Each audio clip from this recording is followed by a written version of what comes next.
Today, we're going to be testing no glue slime recipes and seeing if they really do work. Now, the first recipe I'm going to be testing is using shampoo and salt to see if it can make slime. I just poured the shampoo into a bowl and gradually added some salt to it. I don't know if you can tell, but the shampoo is actually already quite thick, and you can see that the spoon cuts through it rather than mixes it smoothly. It seemed to me that the more salt I added, the thicker it got, so I just kept eyeballing it to see what it would look like and to see if it would get thicker, and it eventually kind of did. Now, it definitely wasn't slime, but I wanted to see what it would look like after 2 hours in the fridge, and this is what I got.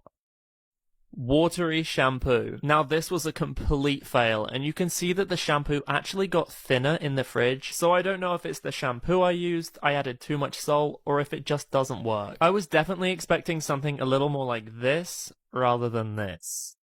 Anyway, after that disaster, the next recipe we were testing is adding corn flour and dish soap together. I was more hopeful for this one because corn flour does make things thicker, and you can also make oobleck with corn flour once it's mixed with water, which is kind of similar to slime. I'm really glad I chose a blue soap because this was super pretty to film and mix together. It does take a while to mix together, so I did speed it up, but it kind of forms a Play-Doh type consistency. And once it did resemble that, I started to take it out and play with it and knead it kind of. And as you can see, it kind of turned into a butter slime. I was really impressed with the texture of this. It's not slime, but it definitely is a great alternative. If you didn't have any glue and you wanted a thick butter slime, this is kind of the closest thing I think you could get. As you can see, it's not super stretchy, but butter slime's kind of more for squeezing anyway, so this is a great recipe to try. So although it is a little messy, and it's not technically slime, I'd definitely say this recipe works.